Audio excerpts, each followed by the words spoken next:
Thank you for listening to the show on Really Big Something Channel. November 6th, 2017. This act of evil occurred as the victims and their families were in their place of sacred worship. We cannot put into words the pain and grief we all feel, and we cannot begin to imagine the suffering of those who lost the ones they so dearly loved. 106 here on the great WRKO. Okay, the deadliest mass shooting in a place of worship in American history. At least 26 dead, over 20 wounded. The shooter, Devin Kelly, it has now come out, apparently had a real beef against his current wife. I think they're on the verge of divorcing or at least separating. They're referred to as his ex. The mother-in-law, the father-in-law who attended the First Baptist Church. His estranged wife, Danielle, was a former teacher at that church. He approached that church at 11:30, dressed in black fatigues with a skull, a mask with a white skull on it, began shooting up the entire church, walked into the church, and then just rained hellfire.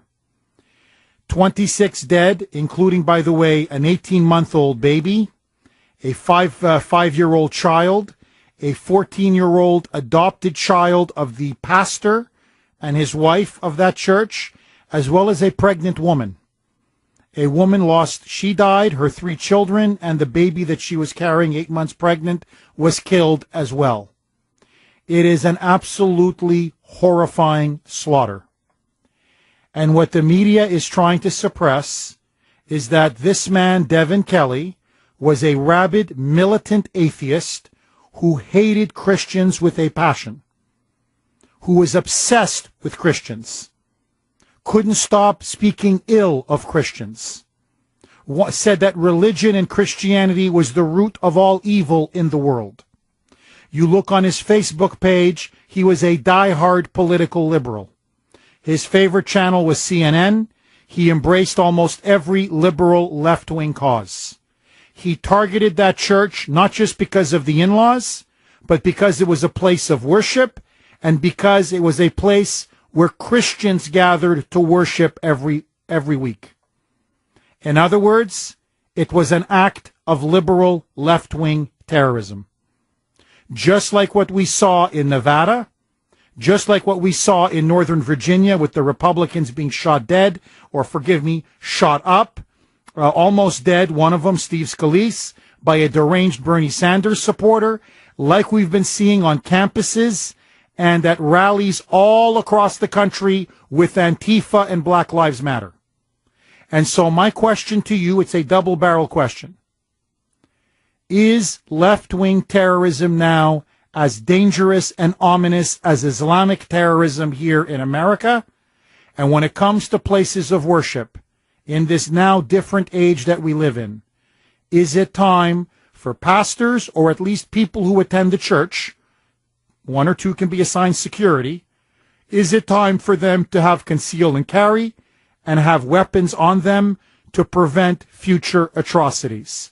617-266-6868. Jeff in Chelsea, thanks for holding and welcome. Thank you, Jeff. On this call, I'd like to have a little bit of time to share this call because this is very important. I have a security background, so I know what I'm talking about. First off, I went to a church security seminar, and in the seminar, basically they said that churches ought to hire off-duty police officers to be the security because there's so many regulations in Massachusetts governing security and firearms and so forth that the best thing to do is to hire an off-duty police officer, which I think is ridiculous. But I wanted to share with you how tough it is to train in mace, pepper spray, batons, handcuffing. I had to go to Connecticut to train in that without being a sworn police officer. That's number one. Number two, East Europe. If you want to know where this is heading towards, if people don't wake up and stop and nip this in the bud, Eastern Europe, when you have full communism as full bloom, they take pastors and priests and rabbis out of their church and stomp them to death. arrest them, take them away, shut down the places of worship. Elizabeth Warren, these Democrats have a little mouse-a tongue waiting to come out of them. Now we have to emphasize on church security, and because Massachusetts is so regulated, there's not much you can do except leave the state. What do you think? Well, Jeff, look, you touched on a lot, but let me get to the heart of the question. What they did in Texas, those two heroes that I mentioned, okay, Dorf, and Stephen Milliford, what they did would have been illegal in Massachusetts. Frankly, would have been illegal in many states, to be fair. So let's just say my church, just for the sake of argument, okay? Gunman comes in, starts shooting up the church, comes in, boom, boom, boom, boom, boom, boom. Now, what they did, a guy comes out with a gun to confront him, shoots back, that would be considered illegal. For another guy to come in his pickup truck and then give chase with the neighbor in the car with his rifle trained on him, 95 miles an hour, talking to 911 dispatch, that would have been considered illegal. So, you see, Texas to me is still the real America because they still genuinely believe in freedom and they don't act like subjects, they act like citizens. But that's just a fact. So this is the problem that we have in Massachusetts. Now, I don't know what these liberals are bragging about. I really don't. Because you go to Dorchester, or you go to West Roxbury, or you go to some of these areas at night, you go to parts of Lynn, now increasingly even Salem, was traditionally working class. Ask them, they'll tell you. The drug gangs, the police drug gangs, the drug units have been disbanded. You now have shootings now on a regular basis. People are dropping like flies. You have MS-13 muscling in. Chicago, we all know Chicago. Chicago's a war zone. Los Angeles is a war zone. Baltimore is a war zone. So these liberal strongholds where they have these draconian gun control laws, let me tell you what happens. The law-abiding citizens don't have the guns. The criminals get the guns. Now, if they were genuinely serious about reducing gun crime and gun violence and violence in general, there's a lot to discuss. But they're not interested in that. They don't care about that. They don't care about violence. They just want to disarm the citizenry. That's always their goal in the end. Now, notice the hypocrisy. And that's why I love Rand Paul. Elizabeth Warren has bodyguards. She has armed bodyguards. So, by the way, does Nancy the Piranha Pelosi.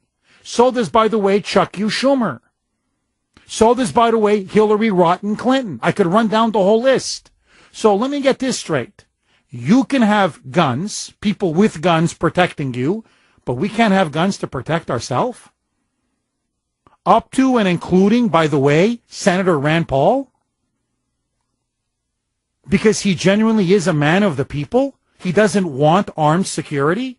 Because he's a constitutionalist like myself, and he says, no, if ordinary citizens can't have bodyguards, right, they don't normally have bodyguards carrying guns, then I don't want an armed bodyguard. Well, what did that get him? He's mowing his lawn in Bowling Green, Kentucky at his house. A neighbor, which the media, the liberal media is saying, there's no motive. We don't know the motive. No, everybody in Bowling Green knows the motive. You read the local media, they all tell you what the motive is. The man who attacked Senator Rand Paul was a rabid, liberal, democratic activist. In fact, he kept confronting Paul, he was his neighbor, so often, so angrily, so bitterly, so passionately, so in such a menacing fashion that Rand Paul didn't speak to him now for years. His name is René Boucher, obviously of French heritage or French descent. So he kept the French pronunciation of his last name.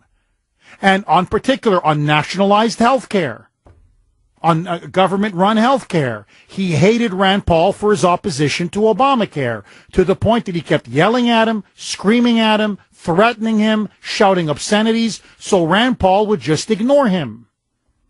Well, over the weekend, minding his own business, like those poor deplorables who went to church in Sutherland Springs, because that's what we do. We mind our own business. We do. We go to work. We pay our taxes. We go to church on Sunday. We mow our own lawns. By the way, he's not hiring illegals to mow his own lawns. He doesn't live in a $2 million mansion, almost $3 million in Cambridge like the chief. Okay? Modest home in Bowling Green, Kentucky. He mows his own lawn. That's what we do. Minding his own business. And this guy, out of the blue, because he so can't stand him, because he's one of the few voices of real principle left in the Senate. By the way, the media's been demonizing and destroying this guy because of his opposition to Obamacare. He tackles him from behind as he's mowing the lawn. And then starts assaulting and beating him. Rand Paul, no armed security, no armed bodyguards, 5 fractured ribs, 5 broken ribs, lung contusions, black and blue, his face black and blue. If the neighbors had not called the police, he could have been killed. He's now in a hospital. He's going to make it. He's fine. He's going to come back to the Senate even. But they say he could be, affected by this for months to come. Again, left-wing violence. Again, left-wing terrorism. It's a fact. Now, people can talk to me till they're blue in the face. I'm telling you, I know from example. Because they threaten me all the time. To the point that my wife tells me, don't go out in public. Be careful when you're in public. Watch these moonbats. And if you want to know, I'm going to be even more candid with you. If you want the truth, I'll tell you the truth. The absolute worst LGBTQ community. They are so intolerant. They are so rabid. The death threats. Oh my God, these people are insane. You oppose transgender bathrooms or same-sex marriage? It's like medieval times. It's like blasphemy. They want to burn you at the stake. They want your career ruined. They want you kicked off the air. They want you fined. They want you in prison. They're threatening to shoot you, to kill your family. I've never had anything like this from conservatives. Whenever I've had profound disagreements with conservatives, ever, never once was I threatened. They may not listen to the show. They may say, I'm done with you, Jeff. I'm going to turn the dial. I'm going to listen to Rush. Whatever. That's okay. It's a free country. You don't have to listen to me. But when it comes to the left, and especially the radical left, I have never seen a more intolerant, hate-filled group of people. Them and the Islamists. I'm telling you this right now. And yet, I got to say this about the Islamists. I'm going to be very candid with you, okay? With them, what you see is what you get. They tell you to your face, Allah Akbar. They tell you to your face. So you know where you stand with them.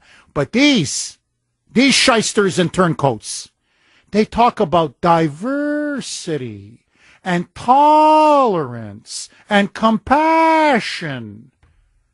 They're the least tolerant people in the world. They want no diversity of opinion whatsoever. None. Compassion? Where's their compassion for Christians? Where's their compassion for the Jews of Israel? Where's their compassion for working class people? Where's their compassion for middle Americans? They spit on them. They literally spit on them. They mock them at the cocktail parties here in Cambridge or Brookline. I know, I've been to them. You should hear them. They look down on you. They laugh at you. They hate you. They hate everything you stand for. Everything. To the point that there is a business owner in Western Massachusetts. Okay? Front page in the Globe. Don't take my word for it. A couple weeks ago. He attended a bill signing in Washington that would enable small businesses to join like these kind of bigger co-ops so they could negotiate lower prices for their healthcare policies, so he could give his employees a better deal on healthcare. His face happened to be caught in the photo op with the president signing it. They are now boycotting his business to the point now that a man who spent 46 years of his life building up his business is now fighting to stave off bankruptcy because he agreed with Trump on one issue that would benefit him and his employees. And the liberals in the state want to drive that man into the ground. That's liberal tolerance for you. Sal in Belmont, you're up next. Go ahead, Sal.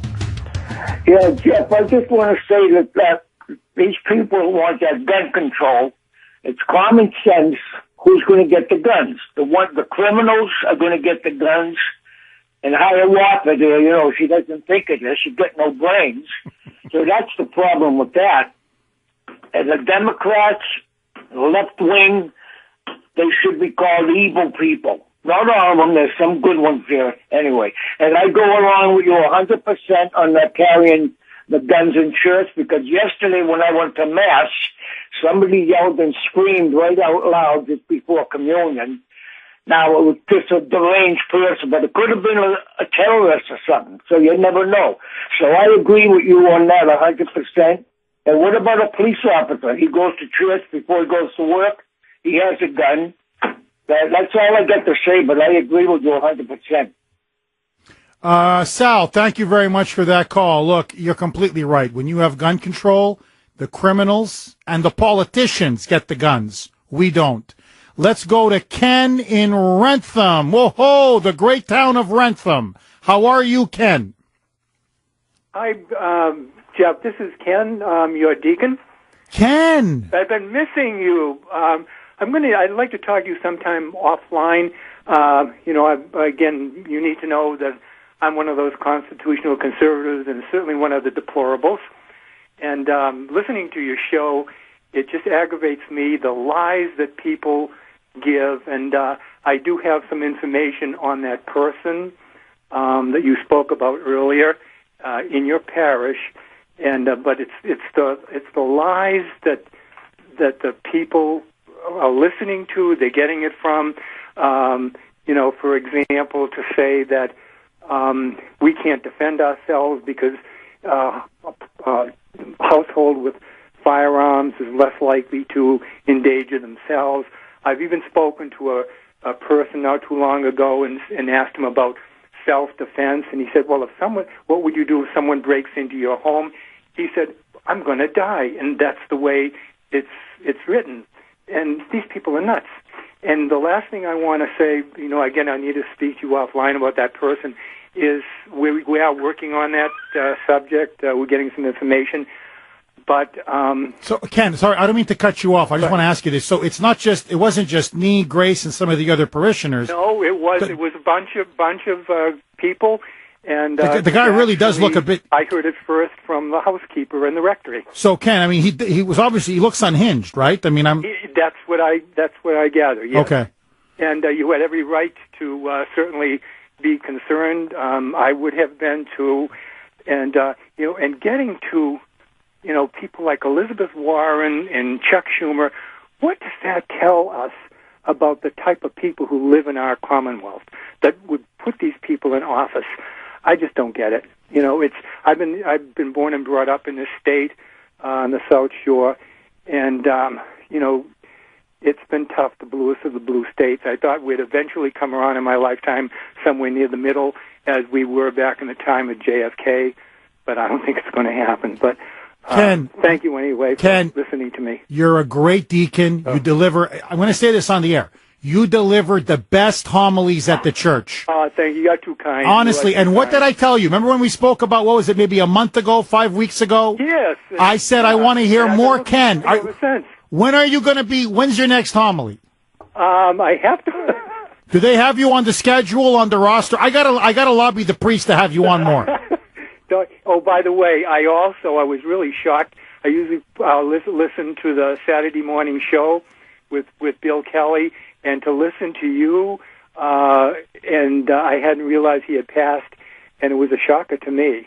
Oh, thank you, Ken. Yeah. Ken, he was, just to let you know, He was my secret weapon. Honestly, I was going to talk to Bill, have him call the priest, the parish priest, and say, look, you need a $50,000 donation, a little church upkeep. Fine, but more Ken. Have Ken deliver more homilies. Yeah, I think I'm on at the 18th, Saturday at the 4 o'clock Mass. At the 4 o'clock Mass, the 18th November, I'm going to be there, Ken. Thanks. And say hi to Grace and your children for me, okay? God bless you, Ken. Keep up the fight, buddy. Bless you. Thank you. Take care. Thank you. 617. You see what I mean? It wasn't my imagination, so everybody was worried. 617-266-6868. You know what I think we need to do? I think I'm going to start dragging Brittany to church with Grace and I. That's our security. 138 here on the great WRKO. Okay, 617-266-6868. If you want to be part of the show, the deadliest shooting at a place of worship in U.S. history, 26 at a minimum dead, 20 wounded. In fact, a couple, one woman lost 3 children. She was also pregnant with an 8-month-old baby. Her 4th child was also there, apparently shot and fighting for his very life. Multiple gunshot wounds. So the death toll may actually even increase. And the Kuhner Country poll question du jour, as the French would say, of the day, sponsored by Bill Kelly Financial Services. Was Sutherland Springs an act of liberal terrorism? If you believe the answer is yes, and on this one I'm a big yes, text the letter A to 680-680. If the answer is no, he was mentally ill, he was upset at the in-laws, he just happened to target that church because he was angry at his ex-wife and the in-laws, had nothing to do with politics, Jeff, text the letter B to 680-680. You can vote online at WRKO.com. Brittany, what are the poll results thus far? 84% are with you, Jeff, yes, and 16% say no, this was not left-wing terrorism. Are you an A or a B, Brittany? To be completely honest, I don't think that it was left-wing terrorism, but what I find strange is it's been over a month since the Las Vegas shooting, and we still don't have a motive there, but yet it's been maybe 24 hours. And we already know what the motive is here. Well, the mother-in-law. Right. The official line is it was the mother-in-law. He so hated the mother-in-law. But, no, exactly. But we know everything we need to know about Devin Kelly. We know nothing about Stephen Paddock still. And notice how quick they were to call him a white male. Did you notice that? Right. Ooh, right. His gender and ethnicity. Oh, that was lightning. Right. White male, ex-mother-in-law, couldn't stand her. That's why he shot it up, and they were fast with that. Stephen Paddock, you're right. We still don't know. 617-266-6868. Aaron in New Hampshire. Go ahead, Aaron. Good afternoon, Jeff. Thank you for taking my call. My pleasure, Aaron.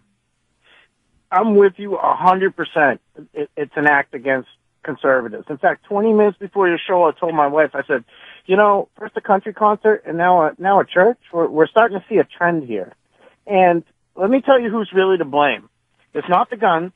Mental illness has something to do with it, and I'll explain it. But it's the establishment type. It's the big government type. And here's the reason why. They've been using our media to brand their propaganda into our society for so long now that they know if they keep doing it, they're going to get someone with mental illness to bite. They know they're going to get Antifa to bite. And to boot, as we saw in Las Vegas, they have the deep state under their fingers too, and they can cover it up anytime they want. And here's why they're doing it. Because the Trump movement represents the people getting the power back. And they don't want to give up their power. That's all they care about. So if they can keep the people divided, if they can keep the people on the cusp of a civil war all the time, then they can keep their control over us, and they can keep their power. Trust me, Jeff. An Elizabeth Warren establishment type does not care about 26 dead in a church. They care about their power and their power alone. Aaron, do you do talk radio? No, I do not, sir. Have you done talk radio in the past? No, I just call into you. Well, you should, because I couldn't have said it better myself. Brilliant. Absolutely brilliant. Thank you for that call, Aaron. Larry in Belmont. Go ahead. What did I tell you? best callers, listeners in the business. Larry in Belmont. Go ahead, Larry. Jeff, how are you doing, sir? Good, how are you? Last week, you and I spoke, and I said that I almost spit my water at the screen when I saw Chuck Schumer reply to Donald Trump saying we shouldn't politicize tragedy. Yes. I guess it should have said conservatives shouldn't politicize travesties. Liberals can do it all they want to. Yeah, or better yet, don't call out an Islamic terrorist when he yells out, Allahu Akbar, as he's mowing down pedestrians on a bike path. That's politicizing a tragedy. But Larry, within 2 seconds, somebody shoots up a church, gun control. Come on, Larry, they're not politicizing anything, Larry. I know. It's such hypocrisy. But now, the NRA and the common man does a great job of fighting for the Second Amendment rights. But the establishment GOP, they're pretty weak and they stay quiet. They're scared. They're coward to speak out. The liberals do have a better narrative. They push this narrative all the time. It needs to be thrown right back in their face. I would implore your audience and whoever else is listening to go on the offensive and start posting on Warren's Twitter page, Schumer's Twitter page, say, ban liberals from guns. Because all the last several mass shootings have one common denominator, they're all Democrats or liberals. Oh, you're completely right. And Larry, I would just add an extra, by the way, you're dead on. I would just add another point. What I would do on Twitter is ask her a point blank question. You know how I asked her about her mansion? And I asked her if she was worth north of $15 million, and she's part of the 1%. And she went crazy. Ask her this very simple question. Does she have armed bodyguards? She's always talking about gun control, gun control. We got to get rid of the guns. We got to ban the guns. We got to get rid of the guns. Okay, no problem. Okay, no problem, Chief. You don't like guns. You don't want to play cowboys and Indians. I get it, Chief. Okay, no problem. Do you have armed security? Do you have people around you who carry guns to protect you? Oh, because she does. I know she does. I covered her in Washington. I know she does. So either she has to, again, deny it, lie, like she always does, ignore it, or try to somehow dissemble. Ask her point blank, do you have supporters? Do you have bodyguards or security that carry weapons? Do they carry guns? So why are you allowed to be protected with guns, but we aren't? Why are you better than us? Why is your life more valuable than mine? Or Brittany's, or Laura's, who's doing a phenomenal job today, by the way, phone screening, okay? But let that go. How come she has the right to be protected by guns, but we don't? So, if she truly was in favor of a real serious, ban on guns, she would do like Rand Paul. A, she should try to mow her lawn, which she doesn't, and B, no security whatsoever. Rand Paul had no security. He almost got killed. He got beaten to a pulp. No security. Chief, you want no security? Because then it's fair. Oh, I get it. Oh, the ruling class. Oh, you guys get to have the guns. It's just us peasants. Oh, I get it now. Let's go to Bill in Newton. Go ahead, Bill. Jeff, you wanted an example of left-wing violence to the max.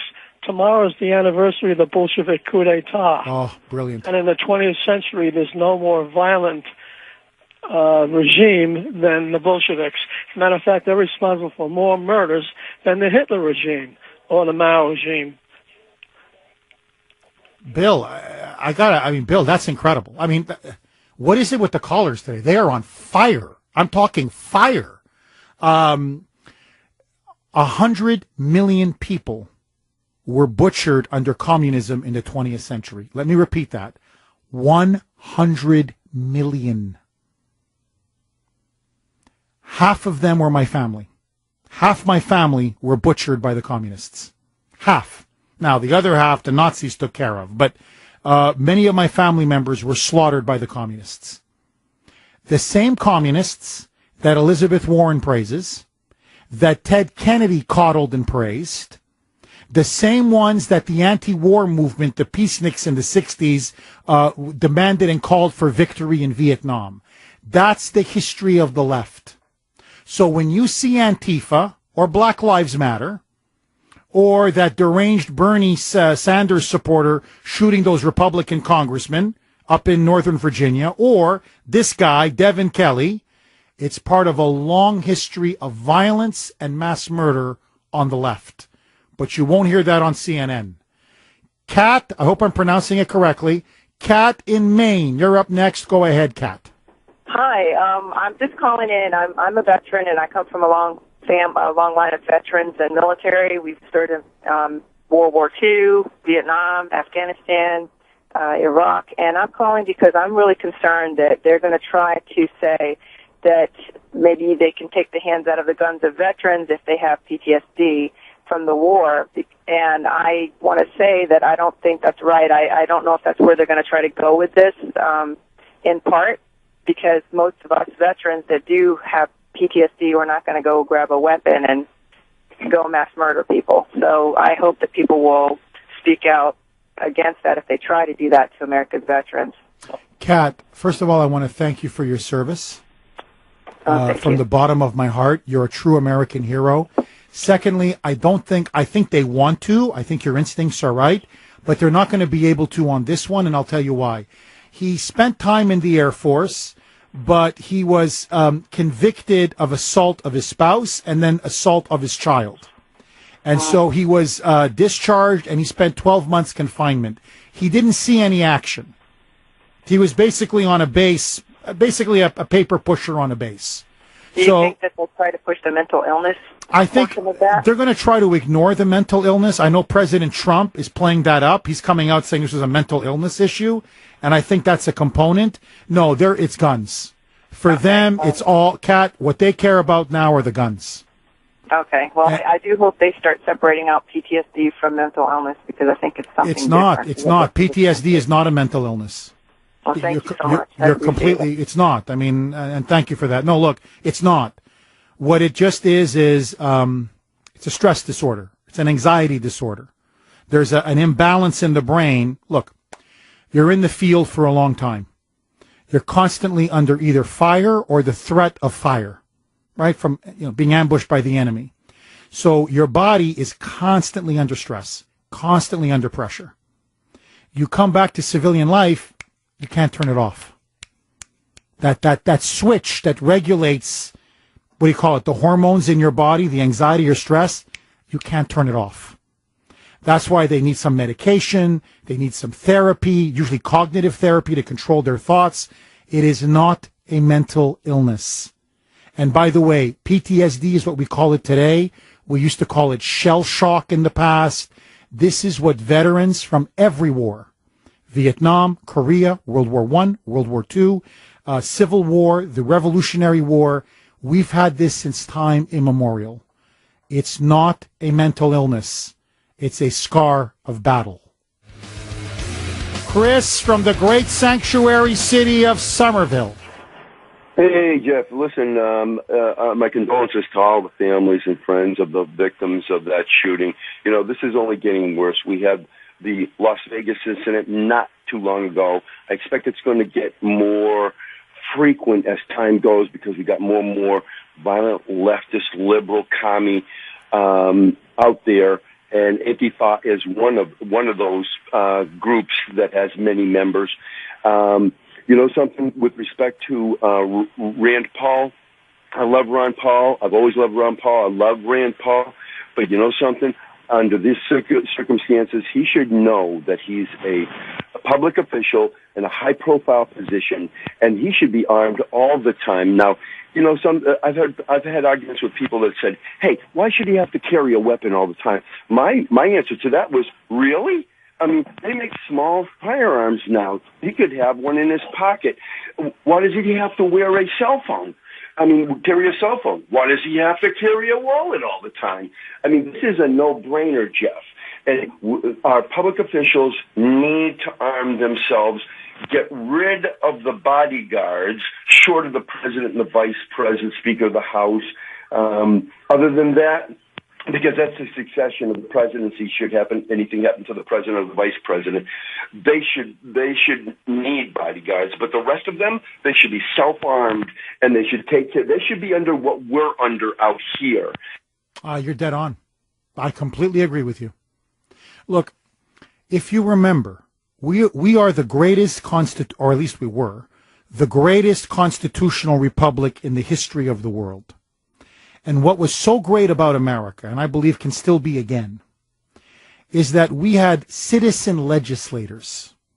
This was the genius of Washington, Jefferson, Franklin, Hamilton. And so they said, no, we are not a nation of men. We're a nation of laws. The laws that are passed are going to affect all of us equally. And so, Washington was armed. Jefferson was armed.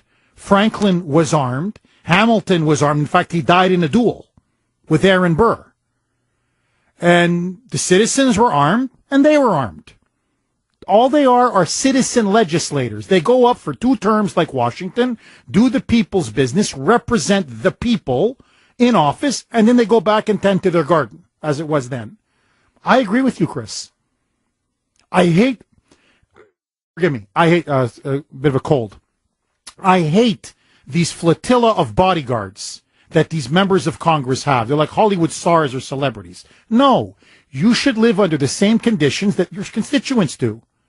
I have to carry to protect myself and my family. You should carry to protect yourself and your family. And then you'll know what the real world really is. Chris in Bellerica. Go ahead, Chris.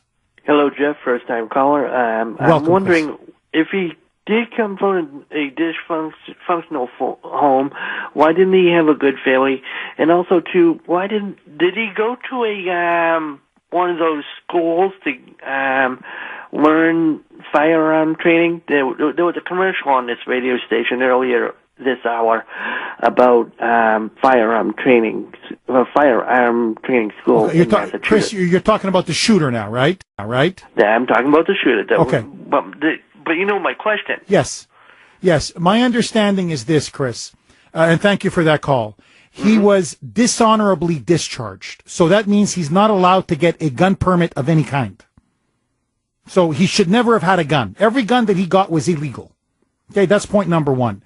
Point number 2, apparently when things really soured with his wife and I guess the in-laws, as I said, the wife, maybe almost the ex now, she was a former teacher at the church. The mother and father-in-law were regulars at the church. He apparently bought an AR-15, obviously illegally. He bought some other guns illegally. And witnesses or neighbors say that at night they would hear firing, I guess in the woods or wherever. So he was probably target shooting or engaging in target practice in the woods as he planned this attack. Now, when you shoot a church, not from a distance, but from, extremely close range, I mean, I don't want to say almost anybody can do it, but, even somebody like me who's a horrible shot. You walk into a church, you know how it is in a church, it's packed. Boom, boom, boom. They're like fish in a barrel. That's why I believe it is now time for people who attend a church with the permission of the pastor or the priest to have people there with concealed carry. Let everybody know, you go to a church, it's no longer a gun-free zone.